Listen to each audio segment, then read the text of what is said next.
సింగరేణిని వరుస భూకంపాలు వణికిస్తున్నాయి. తాజాగా ఆసిఫాబాద్ జిల్లా రెబ్బన మండలాన్ని భూకంపం కేంద్రంగా నేషనల్ సెంటర్ ఫర్ సిస్మాలజీ గుర్తించిన రిక్టర్ స్కేలుపై 3.8 మ్యాగ్నిట్యూడ్ అని చెప్పింది. భూమికి 10 కిలోమీటర్ల లోతున ప్రకంపనలు వచ్చినట్టు తెలిపింది.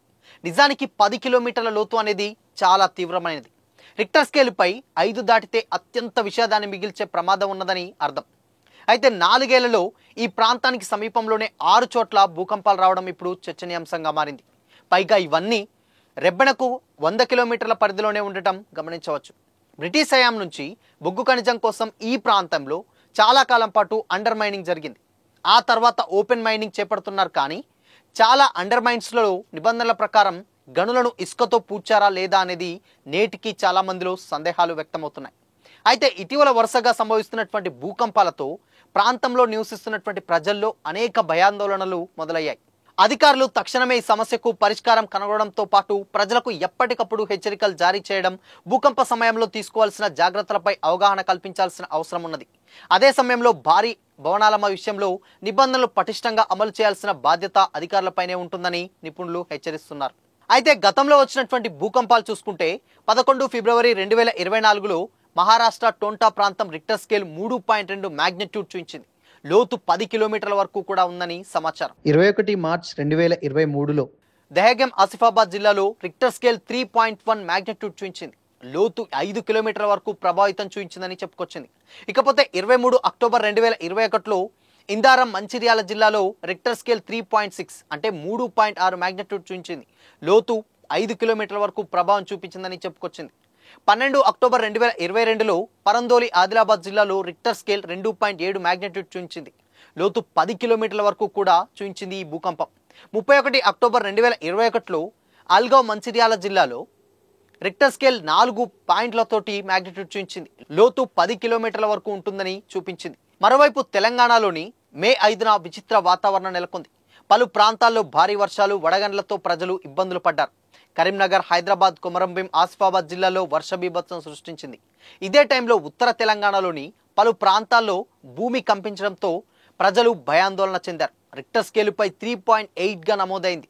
అటు వర్షాలు, ఇటు భూకంపనలతో ఆయా ప్రాంతాల్లో ఆందోళనకర వాతావరణం నెలకొంది. ఓవైపు రాష్ట్రంలోని పలు ప్రాంతాల్లో మేగుడు గర్జిస్తుండగా, మరోవైపు భూమి కంపిస్తూ జనాలను భయాందోళనకు గురిచేస్తున్నాయి.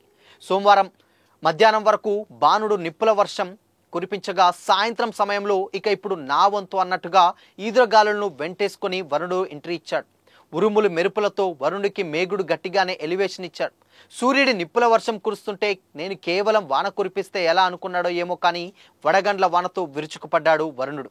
ఇదే సమయంలో రాష్ట్రంలోని ఆయా ప్రాంతాల్లో భూ ప్రకంపనలు జనాలను మరింత భయాందోళనలకు గురిచేశాయి. భూ ప్రకంపనలతో ప్రజలు ప్రాణభయంతో పరుగులు తీశారు.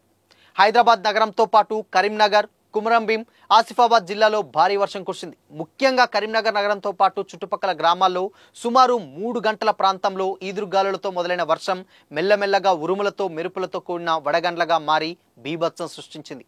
గంటల తరబడి వర్షం కురుస్తూనే ఉండడంతో జనాలు తీవ్ర ఇబ్బంది పడ్డారు. వర్షానికి తోడు బలమైన ఈదురుగాలులు వీయడంతో గ్రామాల్లో విద్యుత్ సరఫరా ఆగిపోయింది. అక్కడక్కడ పిడుగులు కూడా పడినట్లు సమాచారం. అటు వర్షం తగ్గక ఇటు కరెంట్ లేక జనాలు ఇక్కట్లు కూడా పడ్డారు. కొమరంభీం జిల్లా కేంద్రంలోనూ భారీ వర్షం కురిసింది. ఇక హైదరాబాద్లో వాతావరణం అనూహ్యంగా మారిపోయింది. మధ్యాహ్నం సూర్యుడి ఎండ ఒక్కసారిగా చల్లబడి ఆకాశం నల్లగా కమ్ముకుంది. ఆ తర్వాత మిన్ను విరిగి మీద పడ్డట్టుగా భీకరమైన ఉరుములు మెరుపులతో వర్షం మొదలైంది. సికింద్రాబాద్, బంజారాహిల్స్, జూబ్లీహిల్స్, అబిడ్స్, కోటి, బషీర్బాగ్, పంజాగుట్ట, ఎమ్మెల్యే కాలనీ, కృష్ణానగర్ తదితర ప్రాంతాల్లో వర్షం దంచుకొట్టింది. కుండపోత వర్షం కురవడంతో రోడ్లన్నీ జలమయమయ్యాయి. సరిగ్గా ఆఫీసుల నుంచి ఉద్యోగులు ఇళ్లకు వెళ్లే సమయం కావడంతో తీవ్రంగా ట్రాఫిక్ జామ్ ఏర్పడింది. నగరంలోని కొన్ని ప్రాంతాల్లో కుండపోత వర్షంతో ఉక్కిరిబిక్కిరి కాగా, ఇదే నగరంలో మరికొన్ని ప్రాంతాల్లో చినుకు కూడా రాలకపోవడం గమనార్హం. హైదరాబాద్లో ఉప్పల్ స్టేడియంలో sunrisers Hyderabad versus Delhi capitals match జరుగుతుండగా ఆ మ్యాచ్కు వర్షం ఎలాంటి ఆటంకం కలిగించకపోవడం ఆశ్చర్యకరం. ఆ తర్వాత ప్రాంతంలో ఆ చినుకు కూడా పడకపోవడం విచిత్రమే. అండ్ కాసేపటికి మళ్ళీ అక్కడ కూడా వర్షం పడి మ్యాచ్ కూడా రద్దయింది. అయితే వాతావరణం ఒక్కసారిగా చల్లబడి వర్షం కురుస్తుండగా ఉత్తర తెలంగాణలో మరో భయం వెంటాడింది. సోమవారం సాయంత్రం ఉమ్మడి కరీంనగర్, ఆదిలాబాద్ జిల్లాలోని పలు ప్రాంతాల్లో భూమి స్వల్పంగా కంపించింది. కరీంనగర్, వేములవాడ, సిరిసిల్ల, జగిత్యాల, పెద్దపల్లి, సుల్తానాబాద్, మంచిర్యాల జిల్లాలతో పాటు నిర్మల్ జిల్లాలోని కాన్పూర్, కడెం మండలాల్లో దాదాపు 10 సెకండ్ల పాటు భూమి కంపించడంతో ప్రజలు ఒక్కసారిగా భయాందోళనకు గురయ్యారు.